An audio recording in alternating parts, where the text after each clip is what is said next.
Do you think about these Black Lives Matter? Do you think that there are people involved with these people who are anti-fascists, who are middle-class people?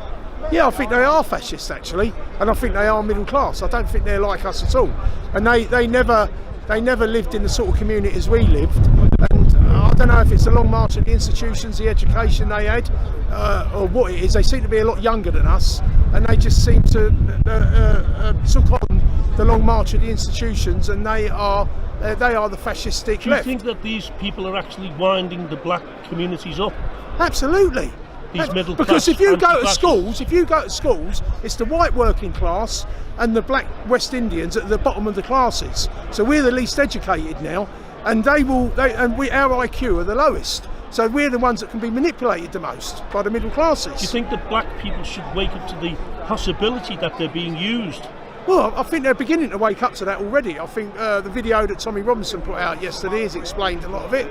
And but a lot of these West Indians, they've been to prison and they've been radicalised in prison and been converted to Islam. But those that haven't, they're living in their communities, and they're just being manipulated through low IQ. And I'm not being horrible, because you've got loads of white working class English that have a low IQ as well. Because that's the way it is. The Jamaicans, the West Indians and the English working classes at the bottom of the classes, and it's being done deliberately. And I know, because I've got kids in school, so I know what's going on. So what you're saying is then that the black neighbourhood and the working class neighbourhoods are being manipulated by people? Yeah. Do you think this is because social unrest is intended? They want social unrest to take place, and they want race riots to take place. Correct. This is what they're after. And who are the people who are after this, and why?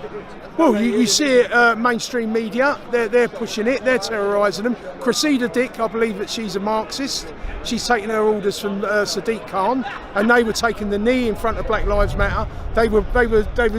Some people might accuse it of being a ruse, but they were retreating and they were trying to embolden them.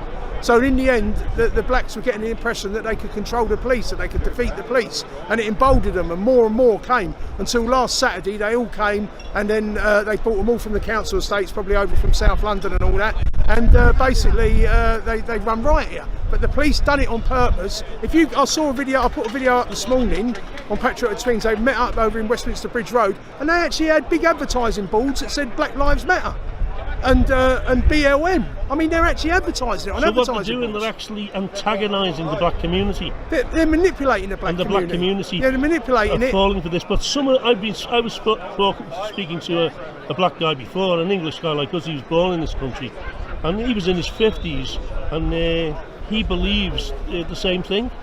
Yeah. He believes that they're being manipulated. Yeah, they are being manipulated. By left-wing and far left-wing middle-class agitators. Middle-class agitators 100%. like anti-fascists. Yeah.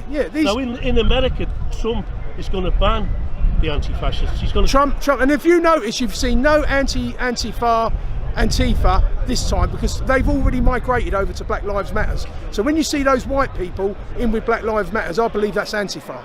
They've basically migrated to Black Lives Matter because they've been outlawed by Trump. They're a world militant force. In conclusion, what can we do? What is to be done? Well, you have to push back. That's why I come out here today.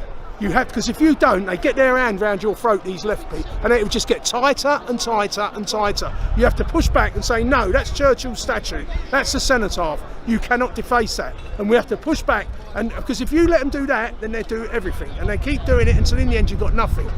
And so we have to stop it. We have to nip it in the bud. We have to push back like Trump is, and they're opening up. I mean, I know they've tried to block off Seattle, but Trump will do something. What they are instigating, they're after a civil war, because the left know now that they can never win an election in the United States of America and Britain.